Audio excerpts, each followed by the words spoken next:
texto de Êxodo 20, versículo 14, repetido em Deuteronômio 5,18, diz: não adulterarás. Nós estamos estudando aqui juntos, já tem algumas semanas, os 10 mandamentos, e eu quero prosseguir hoje com esse famoso 7º mandamento, que fala acerca do adultério. O tema que eu escolhi para englobar esse assunto hoje, porque eu gostaria de mostrar para vocês que tem mais coisa por trás desse texto do que nós geralmente imaginamos. O tema mais amplo que eu escolhi é: não falsifique sua vida. E eu queria começar, gente, dizendo que, na minha opinião, e eu creio que o que eu vou dizer agora está ficando cada vez mais claro para nós, à medida que a gente prossegue nesses estudos sobre os 10 mandamentos, eu creio que a intenção de Deus, ao nos fazer essas recomendações que Ele nos faz, ao nos dar esses mandamentos, a intenção de Deus está longe daquela antiga ideia que muitos de nós aprenderam no passado, que tem a ver com a ideia de um Deus severo, um Deus caprichoso, que nos proibia coisas, porque o prazer dele estava em nos privar dessas coisas. Aquela ideia que muitos de nós recebemos ao longo da vida, de um Deus que queria nos submeter a sacrifícios e sofrimentos, e portanto quando Ele nos dizia não faça tal coisa, Ele fazia isso justamente para nos privar de determinadas coisas, que seriam em si mesmas coisas boas. Muitos de nós acabamos recebendo essa ideia acerca de Deus, mas não é essa ideia que nós encontramos no Evangelho. Aliás, eu gosto muito da maneira como Adélia Prado, uma grande poeta brasileira, mineira, eu gosto muito da maneira como Adélia Prado, com a sensibilidade que é toda particular dela, coloca essa questão. Há um poema da Adélia Prado, onde me parece que ela resume o que o Evangelho quer nos dizer acerca disso. O poema se chama Filhinha, e diz o seguinte: Deus não é severo mais, suas rugas, sua boca vincada, são marcas de expressão de tanto sorrir para mim. Me chama a audiências privadas, me trata por Lucilinda, só me proíbe coisas visando meu próprio bem. Quando o passeio é à borda de precipícios, me dá sua mão enorme. Eu não sou órfã, mas não. Sinceramente, eu acho que a Adélia Prado entendeu tudo o que precisava ser entendido com relação a isso. E está muito bem expresso nesse poema. Gente, que distância enorme entre esse Deus no qual muitos de nós fomos ensinados no passado. Esse Deus punidor, rigorista. Esse Deus que legislava segundo o seu próprio querer. Como se Ele nos dissesse mais ou menos assim: olha, isso aí é pecado porque eu digo que é pecado e pronto, não é? Que diferença entre um Deus assim e essa visão muito mais evangélica, e eu digo aqui evangélica no sentido de pertencer ao coração do Evangelho. Essa visão de um Deus que, quando nos diz para não fazermos algo, tem em mente, na verdade, o nosso próprio bem, deseja a nossa própria felicidade. Num Deus assim, eu não tenho reservas de dizer que eu posso crer, eu me sinto capaz de crer num Deus assim. Não consigo crer naquele Deus punidor e rigorista de muitas religiões, mas num Deus que, quando nos diz não faça isso, está pensando no nosso bem, está visando a nossa felicidade. Num Deus assim eu consigo acreditar. E essa é a lógica por trás dos 10 mandamentos. Eles não foram dados para nos oprimir, eles foram dados para nos libertar, para nos ajudar, para nos conduzir a uma vida mais livre e mais plena. Nós temos aprendido isso aqui. Agora, outra coisa que a gente está aprendendo com esses estudos sobre os 10 mandamentos, é que cada um desses mandamentos vai muito além, por assim dizer, do seu rótulo. Cada um desses mandamentos vai muito além do mandamento em si mesmo, daquilo que a gente lê no texto. É como se cada um desses mandamentos abrisse para a gente uma perspectiva ampla. E nós começamos a compreender que cada um deles vai mais fundo, trata de mais coisas do que em geral a gente imaginava. Nós vamos ver que isso se aplica também a esse famoso 7º mandamento, o mandamento relativo ao adultério. Mas eu quero começar hoje pelo mais simples. Eu quero começar por aquilo que a maioria de nós tem em mente quando é lembrado desse texto que diz: não adulterarás. Eu quero começar mostrando que o adultério, a relação íntima entre pessoas comprometidas com outros cônjuges, é um mal. Eu vou até além. Não é apenas um mal, é uma situação absurda. O adultério é uma situação absurda. Queridos, vejam bem, o adultério é um mal por várias razões. Em primeiro lugar, nós podemos dizer que o adultério destrói o tecido social. O que eu quero dizer com isso? A própria sociedade, as relações sociais são destruídas pelo adultério. Porque o adultério elimina a confiança das pessoas umas nas outras. Vejam bem, a pessoa que foi traída sente que não pode mais confiar nos seres humanos. Aquela pessoa que era o relacionamento mais íntimo dela, mais próximo dela, a traiu. Então todas as pessoas passam a ser inimigos em potencial para essa pessoa. Ela passa a desconfiar de todo mundo, né? Ela diz para si mesma: se a pessoa que me era mais próxima me traiu, o que é que um outro, que não é tão próximo, pode fazer comigo? Olhando para as pessoas, andando pela rua, ela já não confia em mais ninguém, porque ela pode dizer: olha, foi uma pessoa como essa aí que se aproximou do meu cônjuge e o tirou de mim. Então essa pessoa, por conta do adultério, acaba bloqueada em relação a todas as outras pessoas, passa a desconfiar de todos. E queridos, entendam uma coisa: não existe sociedade sem confiança. Nenhum ajuntamento humano sobrevive se nós não confiarmos uns nos outros. A sociedade, aliás, existe para isso, para que a gente possa se apoiar mutuamente. O adultério destrói as relações sociais, por isso ele é um mal terrível. Mas não é apenas isso. O adultério também mata o outro, a outra pessoa, de diferentes formas. Por exemplo, quem adultera se arrisca a destruir a pessoa com quem adultera. Está adulterando com aquela pessoa, está se arriscando a destruir aquela pessoa. Está trazendo um mal para aquela pessoa também. Quem adultera se arrisca a destruir a família dessa pessoa com quem está adulterando. E quem adultera se arrisca a destruir sua própria família. Percebam como uma coisa é complicada. Percebam como um adultério acaba se desdobrando. Na verdade, é uma teia que acaba envolvendo muito mais gente, muito mais coisa, do que uma simples decisão de fazer algo entre duas pessoas. Indo além ainda, em todos esses níveis, vejam, o adultério envenena a vida, porque o adultério retira dessas pessoas a possibilidade de uma vida realizada. Além disso, o adultério significa também a destruição da própria pessoa. Vejam bem, uma pessoa, ao destruir a sua família, ao destruir as possibilidades de felicidade de outras pessoas, ao destruir a família de outras pessoas, esse sujeito destrói suas próprias chances de felicidade. É uma coisa triste, trágica. Por isso, a Escritura é tão enfática quando trata acerca do adultério. Por exemplo, no livro de Provérbios, que, como vocês sabem, é um livro marcado pela sabedoria extremamente prática, no capítulo 6, versículo 32, nós lemos: mas o homem que comete adultério não tem juízo. Todo aquele que assim procede, a si mesmo se destrói. É isso que o adultério provoca, a destruição. O adultério não envenena a vida, não apenas pela destruição da confiança, do respeito, da possibilidade de uma vida feliz. O adultério também empurra o adúltero para um mundo de falsidade, de mentira. O adúltero precisa ter vida dupla. Ele precisa mentir, precisa gastar secretamente o tempo e o dinheiro dele para manter seu ato. Não existe adultério sem mentira, não é? Sem encobrimento, sem ocultação. E talvez a pessoa envolvida no adultério não perceba, mas isso cobra um preço enorme da pessoa, em termos de estresse, em termos de outras consequências sobre o próprio corpo, sobre a própria saúde dessa pessoa. Por isso nós deveríamos ouvir a sabedoria da Escritura.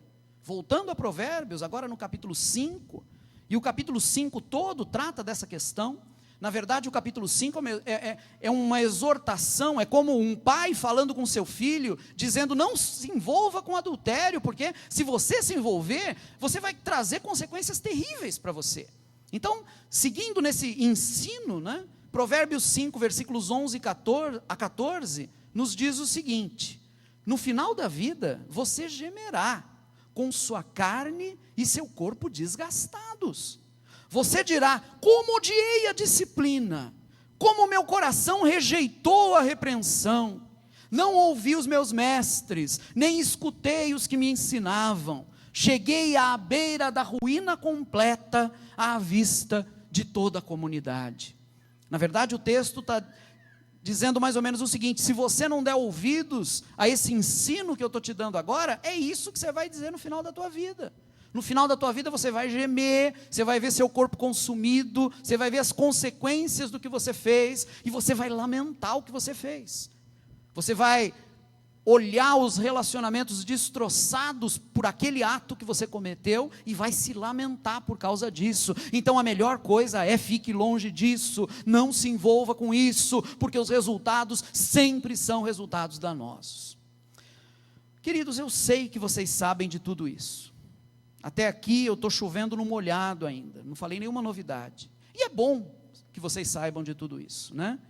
Agora, os meus amigos que dão atendimento pastoral me dizem que, quando se trata do caso a caso, a coisa é sempre mais complicada. Esses meus amigos que dão atendimento pastoral me dizem que eles tratam de casos assim, não é? No gabinete, ouvem histórias, aconselham, ajudam pessoas que bagunçaram suas vidas com isso. E eles me dizem: olha, nessas situações, geralmente tem coisas muito específicas, muitas vezes há carências que empurram pessoas para tais relacionamentos. E deixa eu dizer algo para vocês, queridos: não seria cristão fechar os olhos para tudo isso. Não seria cristão nós tratarmos desse tema sem entendermos que a pessoa que adultera não é necessariamente um canalha, um safado, mas existem situações e circunstâncias que tornam isso uma coisa mais complicada no final das contas. Por isso, o tratamento de um tema como adultério não é matéria para o ensino público como esse.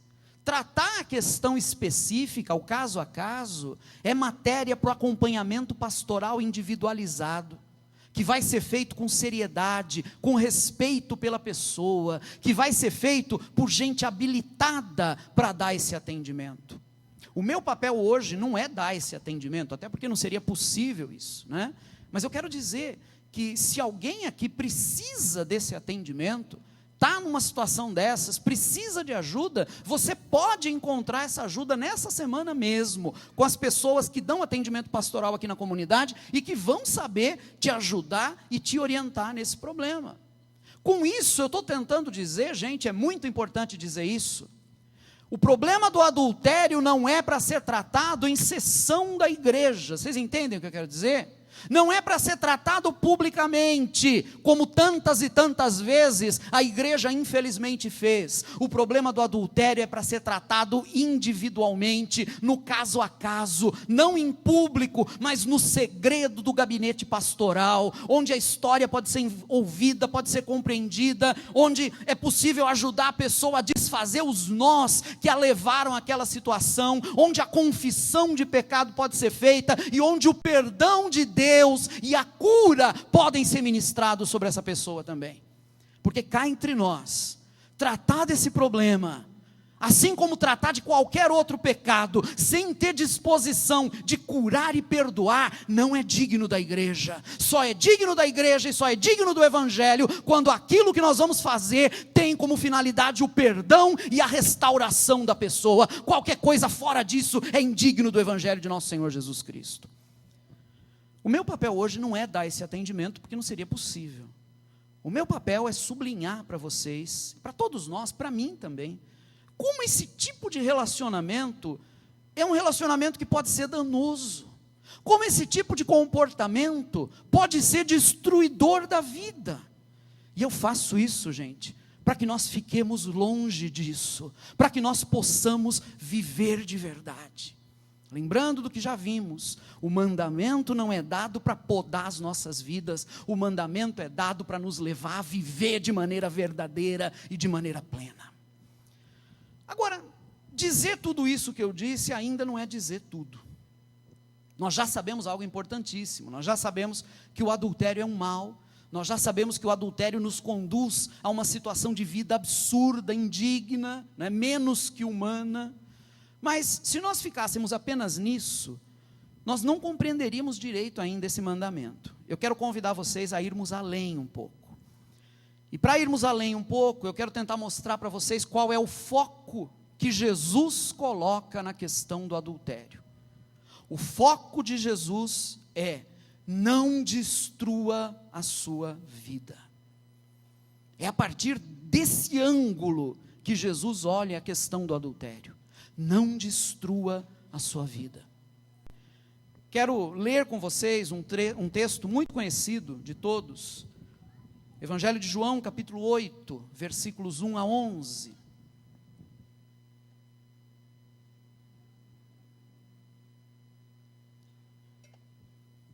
Evangelho de João, capítulo 8, versículos 1 a 11. O texto diz assim: Jesus, porém, foi para o Monte das Oliveiras.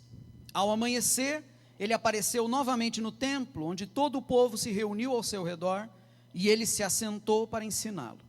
Os mestres da lei e os fariseus trouxeram-lhe uma mulher surpreendida em adultério. Fizeram-na ficar em pé diante de todos e disseram a Jesus: Mestre, esta mulher foi surpreendida em ato de adultério. Na lei, Moisés nos ordena apedrejar tais mulheres. E o Senhor, que diz? Eles estavam usando essa pergunta como armadilha, a fim de terem uma base para acusá-lo. Mas Jesus inclinou-se e começou a escrever no chão com o dedo. Visto que continuavam a interrogá-lo, ele se levantou e lhes disse: Se algum de vocês estiver sem pecado, seja o primeiro a atirar pedra nela. Inclinou-se novamente e continuou escrevendo no chão. Os que o ouviram foram saindo, um de cada vez, começando pelos mais velhos. Jesus ficou só, com a mulher em pé diante dele. Então Jesus pôs-se em pé e perguntou-lhe: Mulher, onde estão eles? Ninguém a condenou? Ninguém, Senhor, disse ela. Declarou Jesus: Eu também não a condeno. Agora vá e abandone a sua vida de pecado. Eu acho surpreendente nesse texto a maneira como aparece descrita aqui a violência dos homens que, querendo pôr Jesus à prova, trazem essa mulher até ele. Eu sei que todos nós conhecemos muito bem esse texto, mas eu vou tentar ressaltar algumas coisas hoje que a gente não presta muita atenção quando lê. A primeira delas é essa: com que violência enorme esses homens tratam essa mulher. Versículo 3 diz: Os mestres da lei e os fariseus trouxeram-lhe uma mulher surpreendida em adultério. Fizeram-na ficar em pé diante de todos. Gente, a violência está aí. Nos olhares que surpreenderam essa mulher durante um ato íntimo. Queridos, cá entre nós, um ato inadequado, tudo bem, mas íntimo, não é verdade? Apesar de tudo, ninguém tinha o direito de fazer isso com essa mulher, arrastá-las pelas ruas, do jeito que ela foi arrastada até Jesus. Está aí a violência, não é? Os olhares que a pegam no ato, os braços que a obrigam, né, a ir pelas ruas até o encontro de Jesus, a maneira como obrigam essa mulher a ficar ali em pé diante de todos. Que coisa terrível, que jeito terrível de tratar uma pessoa. Quando eu imagino essa cena, eu imagino de um lado os homens ali, cobertos pela vestimenta da razão religiosa e social. Afinal de contas, eles estavam certos de que estavam cheios de razão em fazer aquilo que faziam. De outro lado, a gente tem a mulher, nua diante de todos, no seu constrangimento, na sua vergonha. Não não sei se ela estava nua, talvez não estivesse nua, talvez estivesse vestida, enrolada em algum pano, não interessa. A questão é, ela estava nua diante de todo mundo, na situação em que ela foi colocada por esses homens. Versículo 4 diz assim: mestre, essa mulher foi surpreendida em ato de adultério. Essa é a alegação, a acusação que é feita por aqueles homens contra ela. Eu fico pensando que Jesus podia ter dado para eles a seguinte resposta: surpreendente isso. Como é que ela conseguiu esse feito notável? Porque se houve adultério, deve ter sido com alguém. Cadê o outro? Essa podia ter sido a resposta de Jesus, né? Alguém já viu aí adulterar sozinho? Dá para adulterar sozinho? Não dá. Adultério subentende pelo menos mais uma pessoa na jogada para poder configurar adultério. No entanto, não trouxeram o cara. O cara não foi levado. A mulher não adulterou sozinha, mas ela foi levada sozinha a esse julgamento. A atitude desses homens me lembra muito essa atitude, que é uma atitude recorrente, de preconceito contra a mulher, que nós encontramos na nossa própria sociedade. Talvez vocês tenham lido nos jornais, semana passada, saiu publicado, que no último dia 27, saiu publicado nos jornais, que o IPEA, Instituto de Pesquisas Econômicas Aplicadas, divulgou uma pesquisa mostrando que para 42,7% dos brasileiros, a mulher é culpada pela violência sexual que sofre. Que coisa louca, meu Deus! Sofre a violência sexual e é culpada ainda dela. Quase a metade da nossa população pensa isso. Isso é um absurdo.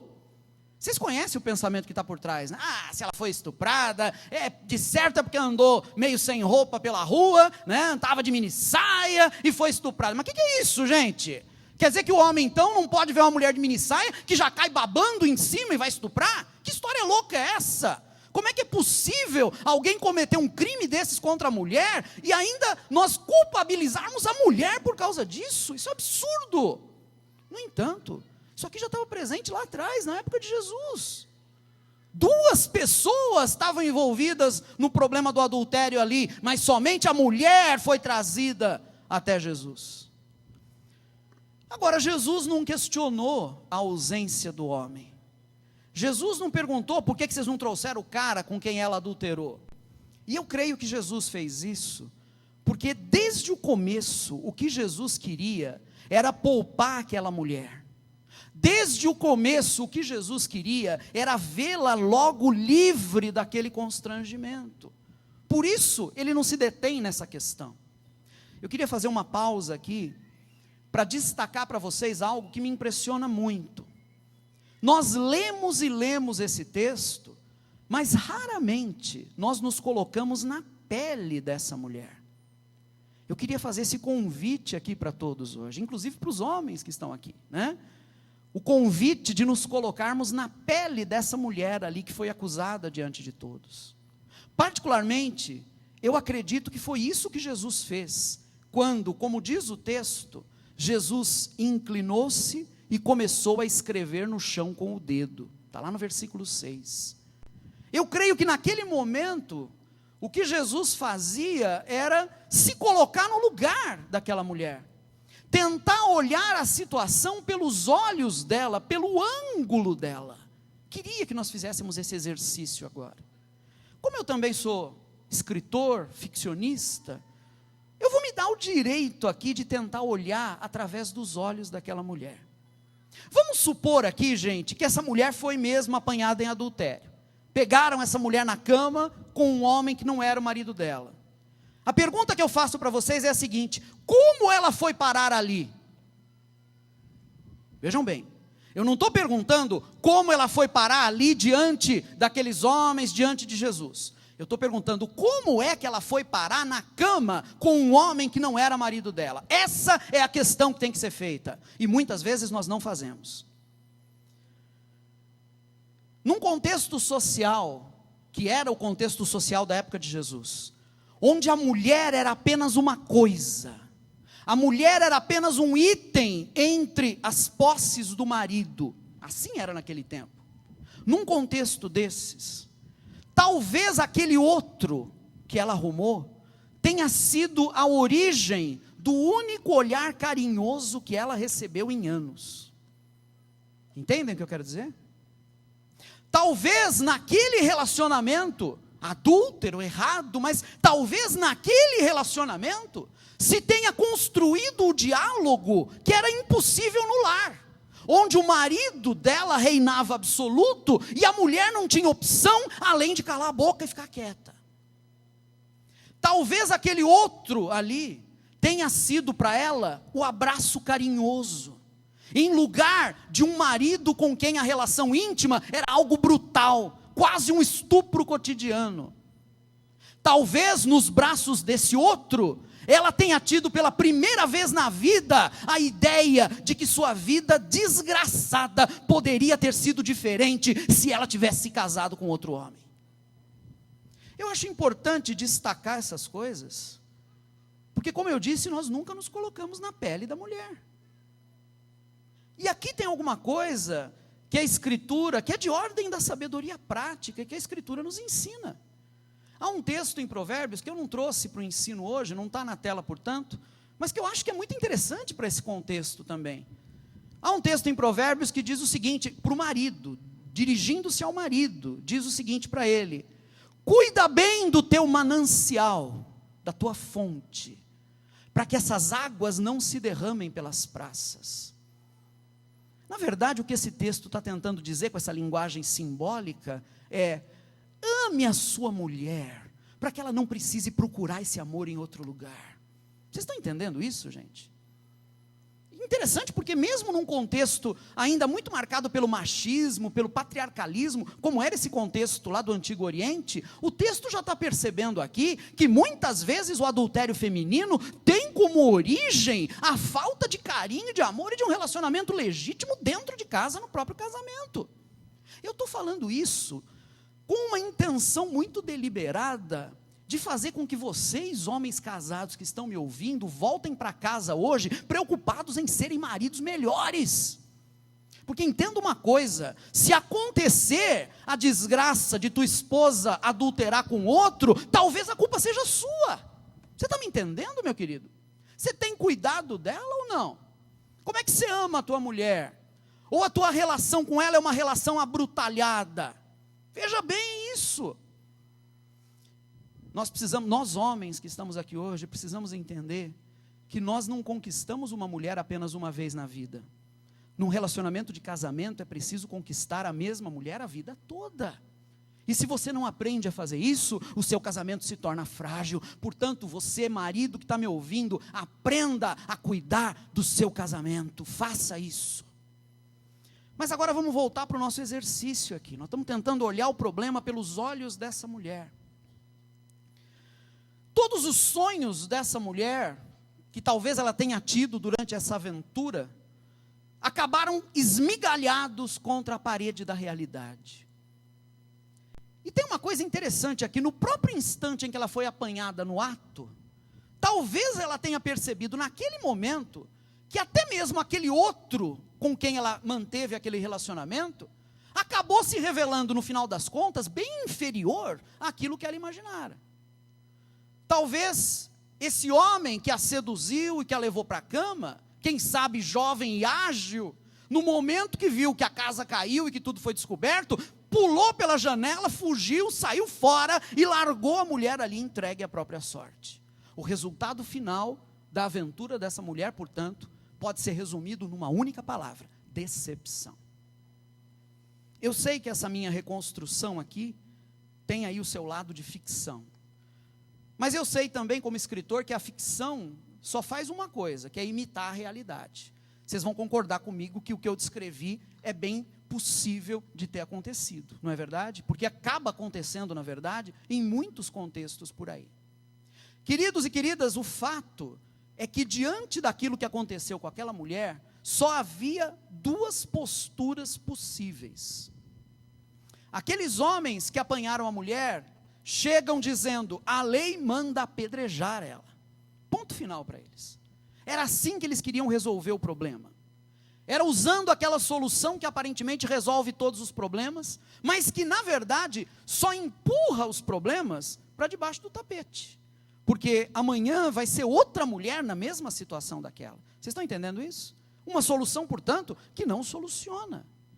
A solução da punição, a solução da disciplina, seja um apedrejamento em praça pública, como eles queriam fazer aqui, seja uma exclusão da comunhão da igreja, como já vi acontecer tantas vezes ao longo da minha vida, são soluções que não solucionam, porque não ajudam a tratar o problema, porque não recuperam, porque não trazem o perdão, porque não permitem a restauração da pessoa.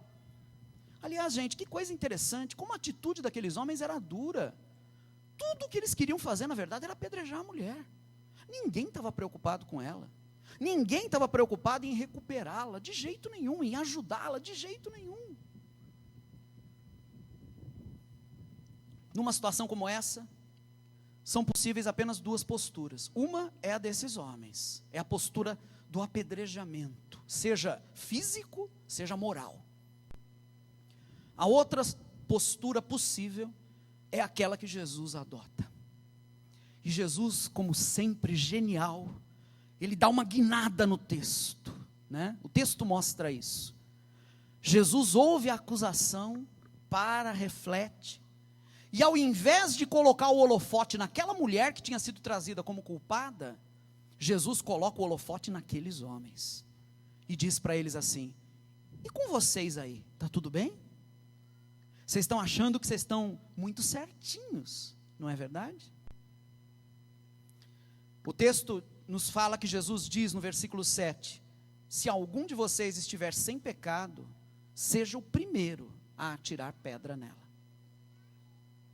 Queridos, o que há por detrás dessa frase de Jesus? Tem alguma coisa muito forte aqui, porque essa frase de Jesus levou aqueles homens a jogar suas pedras no chão e a irem embora. Eles vieram ali sedentos de sangue para apedrejar. Essa frase de Jesus os parou, os deteve, os fez pensar e os mandou de volta para casa sem tocarem naquela mulher. O que é que tem nessa frase de Jesus? O que é que aqueles homens ouviram através dessa frase de Jesus que os motivou a ir embora, que os fez desistir do julgamento que eles queriam fazer? Talvez alguns daqueles homens, por causa dessa frase de Jesus, tenham visto a si próprios como maridos abrutalhados e insensíveis. Talvez alguns daqueles homens tenham pensado assim, tenham olhado para aquela mulher e quem sabe conhecendo o seu marido, tenham pensado assim, bom, levando em conta quem é esse homem, quem é esse cara, não é de estranhar que ela tenha feito o que fez mesmo. E talvez isso tenha levado esses homens a pensar, mas eu também sou assim. Talvez essa frase de Jesus tenha feito com que aqueles homens vissem o seu próprio vazio interior, a sua própria insatisfação, que eventualmente pode tê-los levado a adulterar também. Porque tem uma coisa muito interessante nesse texto. No versículo 4, os acusadores dizem, esta mulher foi surpreendida em adultério. Interessante isso, né? A impressão que eu tenho é que o problema não era tanto a mulher ter adulterado, era ter sido pega em adultério. E eu tenho para mim que talvez muitos daqueles homens fossem igualmente adúlteros. No entanto, se julgavam adúlteros bem-sucedidos, ou seja, adúlteros que nunca foram pegos naquilo que faziam. E por nunca terem sido pegos naquilo que faziam, se davam o direito de julgar aquela mulher. Talvez a frase de Jesus tenha desnudado esses homens diante deles mesmos, tenha tirado deles essas vestimentas que eles usavam da razão religiosa e da moral, e tenha mostrado para eles que eles também eram tão pecadores quanto aquela mulher. Aqui tem uma coisa muito importante para nós. Ao longo da minha vida eu tive a infelicidade de ver a igreja tratar mal essa questão do adultério muitas e muitas vezes, de forma rigorista, de forma punitiva. E eu tenho a impressão, gente, de que nós não temos o direito de fazer isso, por uma razão: todos nós somos falhos e frágeis também.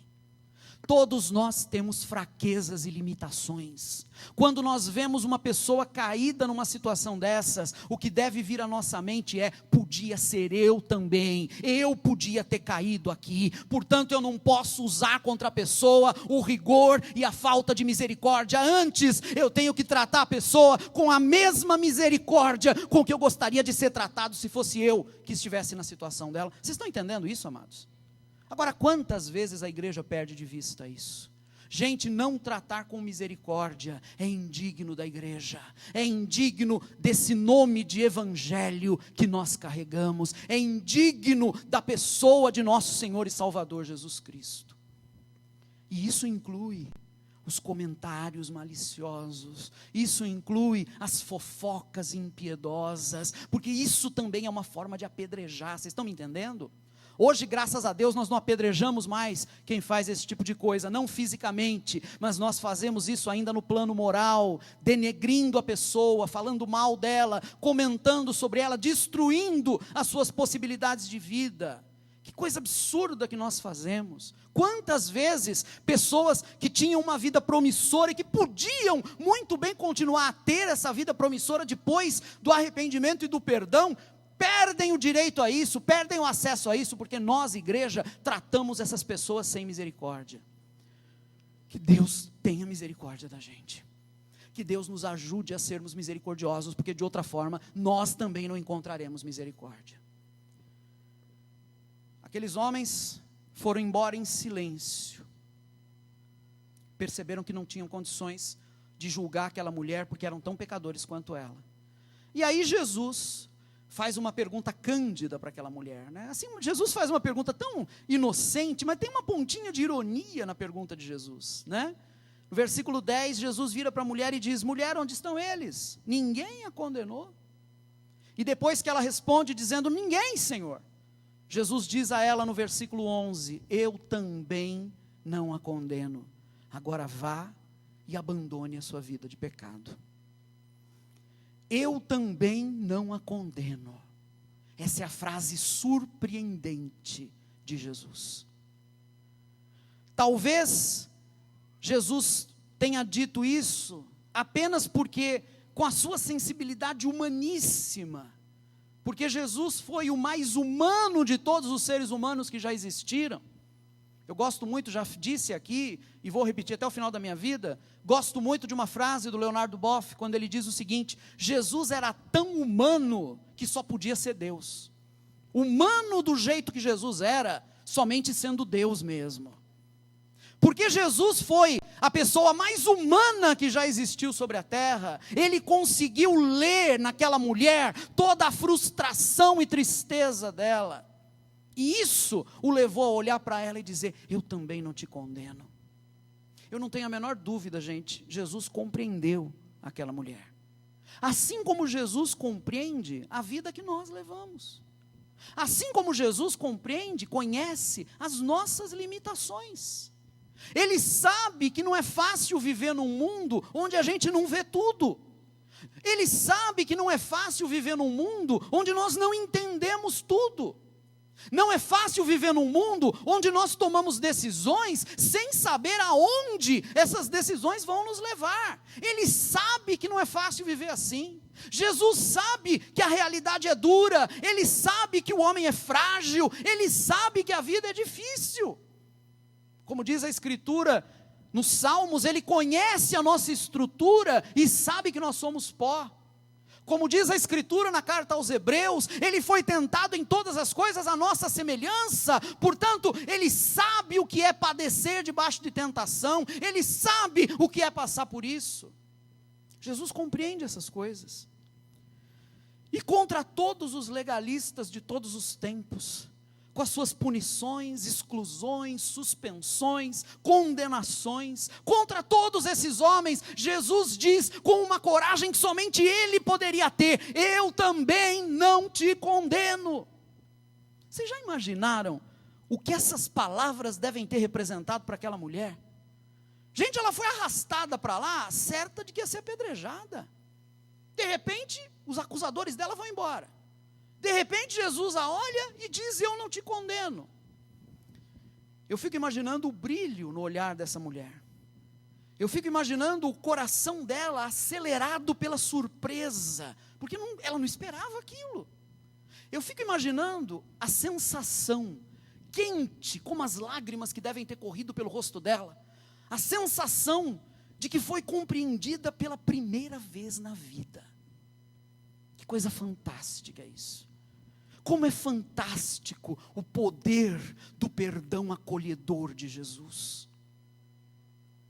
Jesus acrescenta para ela, no versículo 11, agora vá e abandone sua vida de pecado. A versão mais antiga diz, vai e não peques mais. Aqui a gente precisa ter em mente uma coisa importante, gente. Alguém disse certa vez que nós, ao lermos as palavras de Jesus no Evangelho, não conseguimos ouvir o tom de voz com que ele pronunciou essas palavras. Nós lemos as palavras, mas a gente não consegue recuperar o tom de voz que Jesus usou. E vocês sabem, o tom de voz é absolutamente fundamental.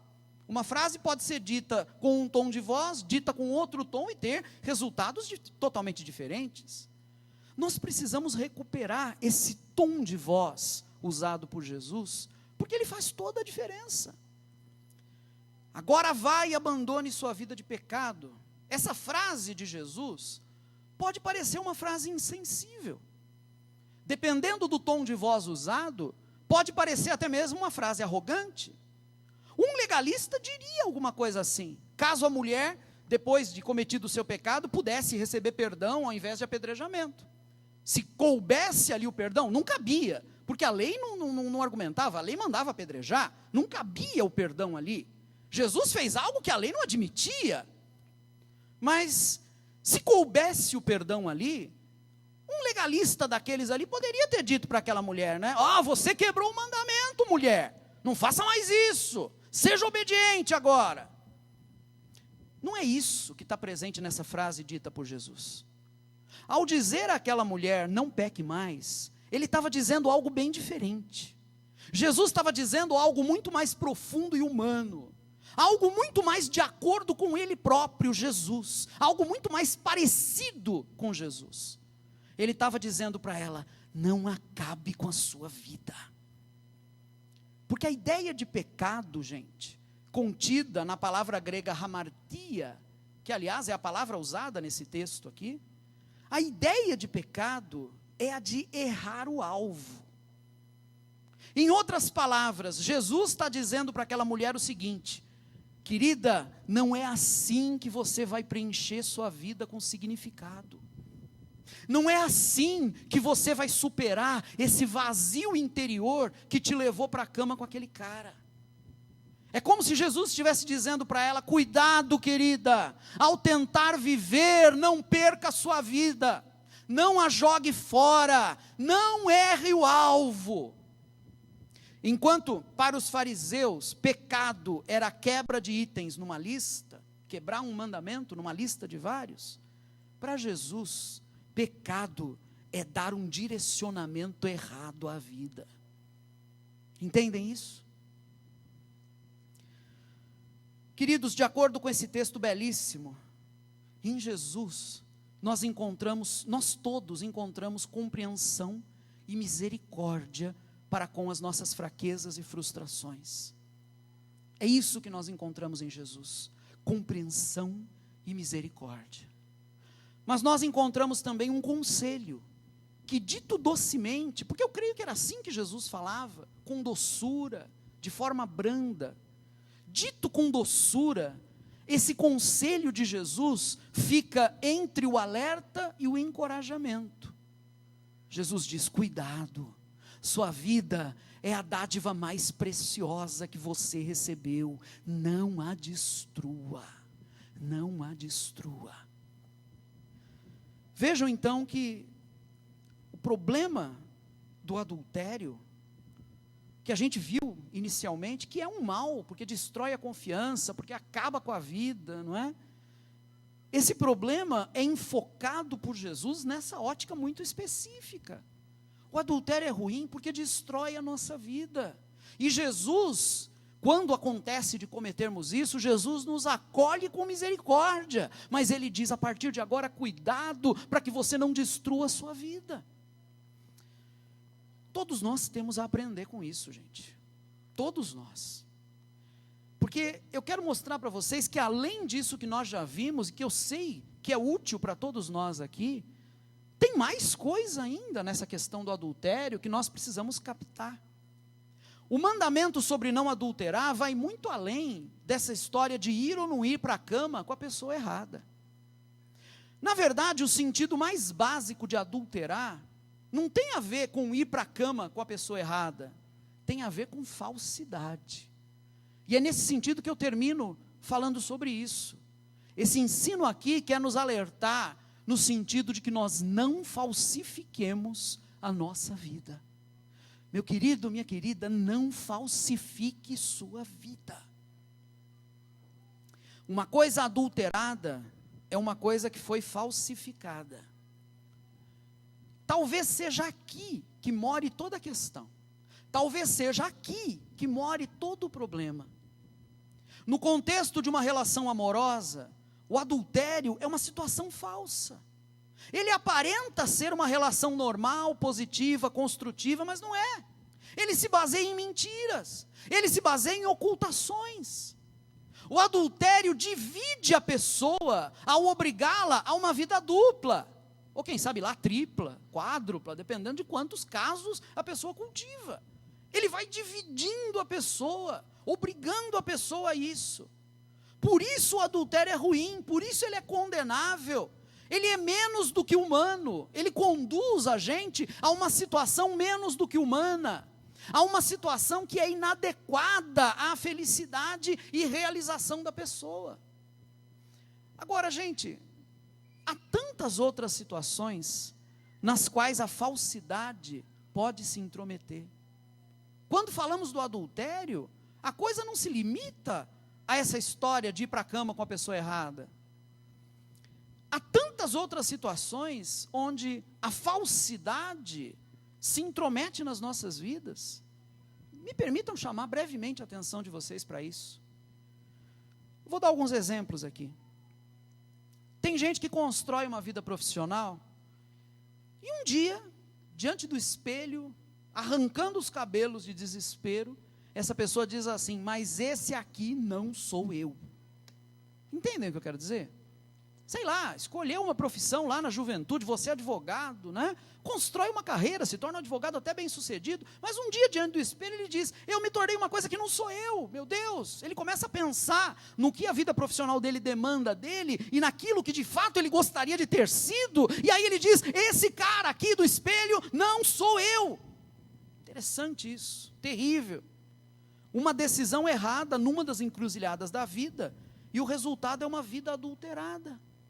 O resultado é uma vida que não é plena, porque um elemento de falsidade acabou introduzido ali dentro.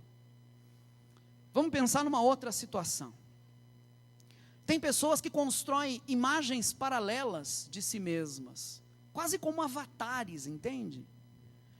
Me parece que isso acontece muito hoje em dia, nesse inferno das redes sociais, né? O sujeito lá nas redes sociais coloca textos e fotos que não são ele. Vocês entendem o que eu quero dizer? Coloca ali, né? Fotos, textos, tentando mostrar uma coisa que a pessoa não é. Tentando criar de si para os outros uma imagem que não é a pessoa. Me permitam fazer uma pausa aqui para dizer que tem alguma coisa muito séria aqui, né? Eu não tenho nada contra as redes sociais, uso muito uma delas, que é o Twitter, né? Já o Facebook, eu quero aproveitar esse momento aqui, inclusive, para fazer um comunicado, né? Eu fico penalizado porque eu recebo muitas solicitações de pedidos, né? Para ser pedidos de amizade no Facebook, e eu não respondo nenhuma, né?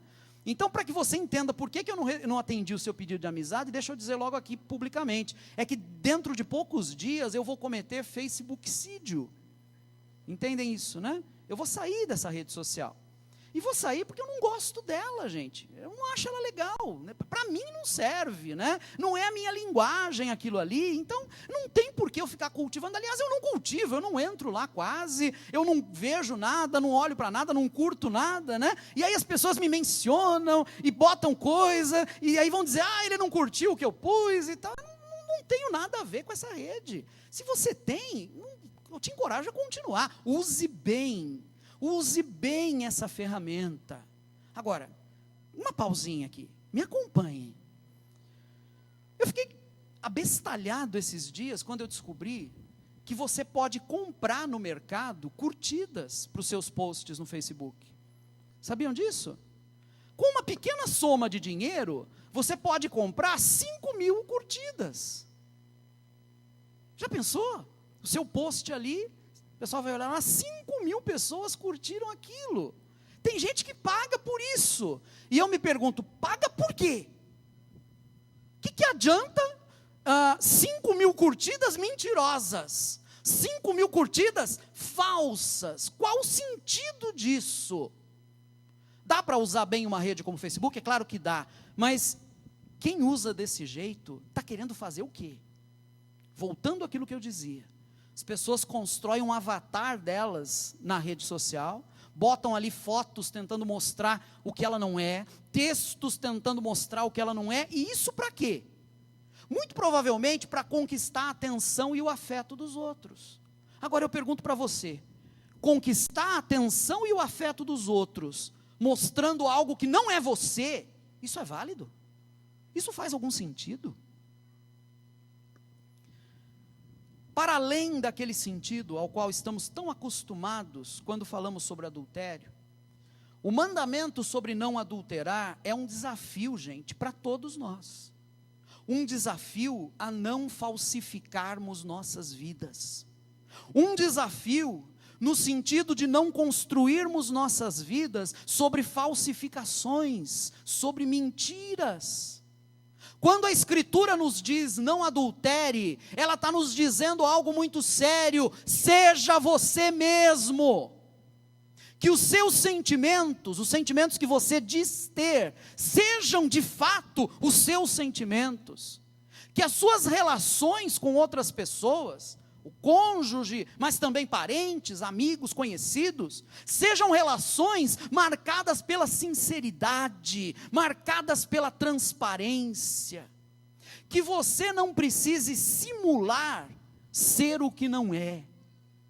Que você deixe de dissimular aquilo que você é. Compreendem isso? Simular, né, fazer de conta que você é o que você não é.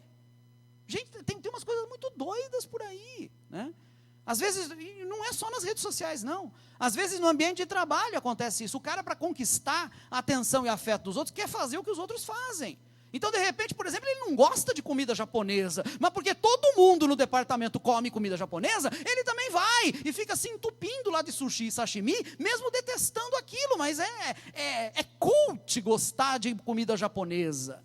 O que ele queria mesmo era parar num lugar da esquina ali e comer aquele churrasco grego, mas ele não pode fazer isso, porque não é bem visto pelos colegas. Ele tem que ir lá comer comida japonesa. Deixa eu te dar um conselho, meu querido: se o teu desejo é comer churrasco grego ao invés de comida japonesa, vai comer churrasco grego na hora do almoço, mas seja você mesmo, pelo amor de Deus. Para de tentar viver agradando os outros. Se as pessoas não gostarem de você do jeito que você é, entendam bem, não adianta querer ser do jeito delas para agradá-las. Você vai encontrar pessoas que gostem de você. Seja legítimo, seja autêntico, meu querido.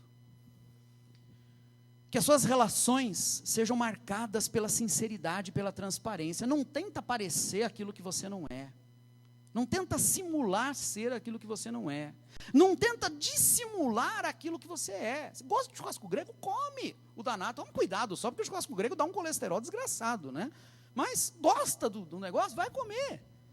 Seja você mesmo, seja sincero, seja transparente. Queridos, animados pela graça de Deus, iluminados por essa luz que nos vem do Evangelho, vamos encarar esse desafio juntos? Vamos ou não vamos? Quero convidar vocês a ficar em pé nesse momento, por favor.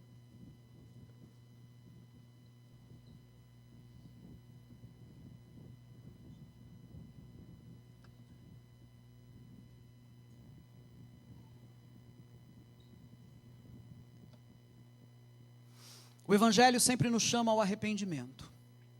Aliás, é assim que o Evangelho começa, né? Está lá em Marcos 1, Jesus começa a pregar o Evangelho dizendo: arrependam-se e creiam no Evangelho, porque o reino de Deus está próximo. Arrependimento é considerar a nossa vida, os nossos caminhos, ver onde nós erramos e mudar o nosso comportamento, mudar a direção da nossa vida. O Evangelho não nos fala apenas de comportamentos pontuais. O Evangelho está perguntando para a gente: para onde está voltada a tua vida? Em que direção você está caminhando? Você está caminhando na direção de Deus, ou você está caminhando na direção dos seus interesses egoístas? É isso que o Evangelho nos pergunta. Eu queria que nós tivéssemos agora a oportunidade de interiormente, porque isso só se faz dentro, no santuário da nossa própria alma, interiormente, deixarmos que a luz de Deus nos ilumine. Talvez alguns de vocês tenham estado ou estejam nessa situação absurda que eu descrevi, chamada adultério. O Evangelho está te chamando para fora disso. Ele quer iluminar a sua vida para que você possa escapar disso. Talvez o teu problema seja a falsidade, mas em outras esferas da vida. Talvez você esteja querendo aparentar ser aquilo que você não é. A luz do Evangelho quer te iluminar também, para te resgatar dessa situação de mentira. Vamos permitir ao Evangelho que faça isso. Eu convido a todos para um momento de oração silenciosa agora. Eu peço que você curve a sua cabeça, podendo, feche os seus olhos também e coloque a sua vida diante de Deus em oração. Daqui a pouco eu vou orar em nome de todos nós, mas por enquanto é muito importante que você mesmo faça isso. E se for o caso, que você mesmo confesse diante de Deus os seus pecados. Vamos orar agora em nome de Jesus.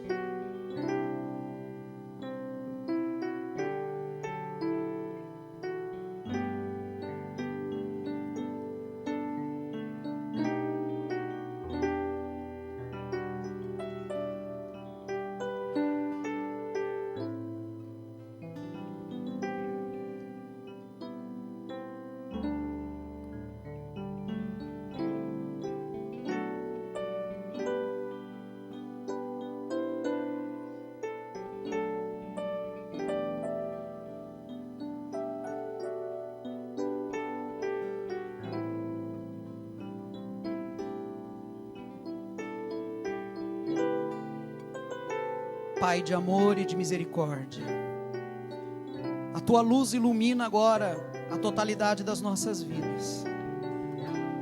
Nos nossos corações agora não há nenhuma região de sombra, porque a tua luz nos ilumina totalmente. O Senhor varre o nosso ser, vê tudo o que existe em nós, e o Senhor sabe exatamente onde estão as nossas áreas complicadas agora, onde a nossa fragilidade nos pega, onde nós somos levados pelas nossas próprias misérias e carências. O Senhor ilumina tudo isso agora, não para nos envergonhar, mas para nos salvar de nós mesmos. Que a tua luz agora, Pai, nos ilumine de tal maneira que venhamos a entender que o Senhor nos recebe de braços abertos. Pai, onde houve aqui confissão de pecados, que esses queridos e queridas saibam que são perdoados, Pai, porque na autoridade do teu Evangelho é que eu digo para eles agora, que confessaram seus pecados, que estão perdoados em nome de Jesus, e que o Senhor já removeu os pecados deles. Pai, que a luz do teu Evangelho nos leve a compreender um pouco mais a grandeza do teu amor por nós, e com isso nós nos tornemos ainda mais próximos do Senhor, para a glória do teu nome, Pai, em nome de Jesus. Amém e amém.